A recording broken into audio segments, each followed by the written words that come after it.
지금 봐도 충격적인데요. 사실 이 영상이 이제 돌려차기 사건을 아시는 분들에게 가장 잘 알려진 그런 영상일 겁니다. 근데 이 영상이 사실 처음부터 공개된 건 아니었고요. 모르는 사람이 뒤돌아가지고 이렇게 발을 찾는데 머리가 이렇게 깨지고 근데 뭐 또 돌려차기를 했다고? 그냥 CCTV가 없다고까지 했을 때 아무도 안 믿었어요. 아무도 그 사건에 대해서 그냥 마치 제가 허언증에 걸린 사람처럼 아무도 안 믿는 거예요. 저도 처음에는 CCTV가 이제 있을 거라고 생각을 했는데 이제 사건이 발생한 뒤에 시간이 많이 지나가지고 오피스텔에 있는 CCTV 보관 기간이 지난 상태였습니다. 그거를 사람들한테 납득시키기가 너무 어려워서 그것도 이를 악물고 정보를 구하기 위한 이유였던 것 같기도 하고.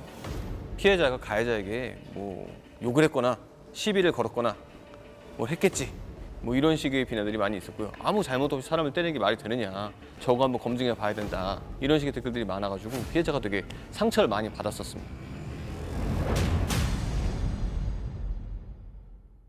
CCTV 영상을 재판부에게 요구해서 받아내는 거는 가능한 건가요? 동영상도 갖고 싶다 이렇게 얘기했더니 아 지금은 안 된다. 지금 공소장만 열람이 가능하다. 이런 식으로 얘기해 보니까 저는 기억이 없는 당사자인데 조사 결과도 볼 수 없으니 이제 제가 뭘 알 수 있는 게 없으니까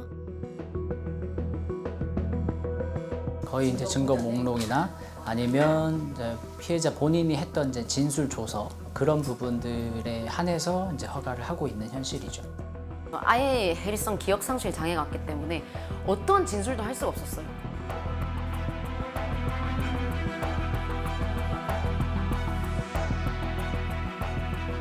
피해자가 이제 자신이 사건을 피해를 입은 거를 기억을 못했기 때문에 피해자 입장에서는 CCTV 원본을 확보를 해서 어떤 일이 일어났는지 알고 싶었는데 경찰이나 검찰이나 재판부 모두 그건 주지는 않았고요.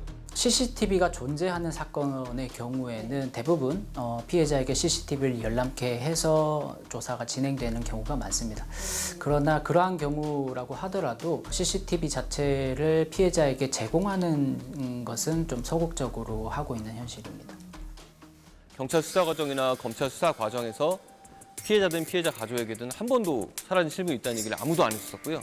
근데 공판 때 CCTV가 풀버전이 공개가 될 때 폭행을 당한 이후에 CCTV 사각지가 없는 사각지대로 끌려간 걸 처음으로 알게 됐던 겁니다. 사실 이제 이런 부분에 대해서 비판이 좀 제기되고 있는 부분이 있어요. 왜냐하면 이제 다시 형사소송으로 돌아가면 형사소송상에 이제 피해자의 열람 증사 신청을 했을 때 허용되는 범위가 지나치게 제한적이다.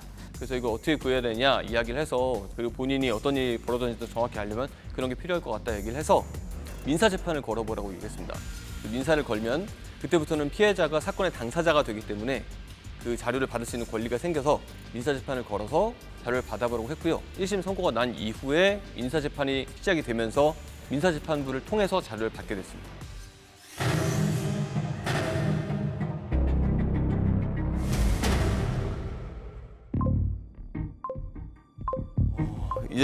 저게 이제 11월 달인데요. 작년 11월인데 피해자가 처음으로 영상을 받아가지고 바로 저한테 연락을 해줬었습니다.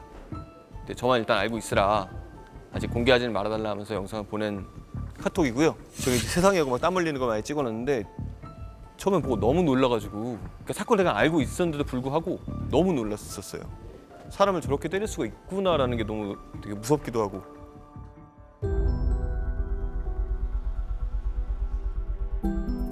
안녕하세요. 안녕하세요. 여기가 이렇게 그냥 쭉 오고 있는 길이었고요. 저쪽에서 이쪽으로요? 네네. 관계자분들도 그냥 피해자분은 안 보는 게 좋으실 것 같다. 수사 검사님도 이제 보고 이제 PTSD가 올 정도로 사운드가 전혀 안 담겨 있는 CCTV인데 퍽 하는 소리를 들은 것 같다.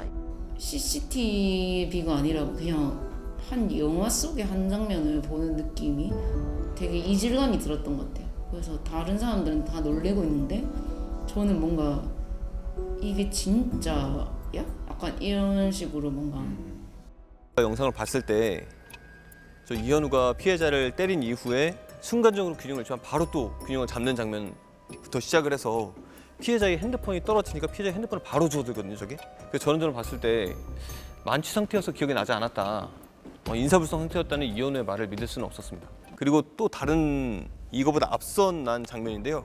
그 이현우가 이제 피해자를 오피스텔에서 이렇게 때리기 전에 한 100m 거리를 15에서 20m 거리를 두고 쫓아옵니다. 근데 피해자가 멈추면 같이 멈추고 이동하면 같이 이동하면서 계속 일정한 거리를 유지하면서 들키지 않게 따라가요. 어디로 가는지 계속 주시하면서요. 이게 취한 상태에서 만취 상태에서 이 사람이 할 수 있는 행동은 전혀 아닌 걸로 보였습니다.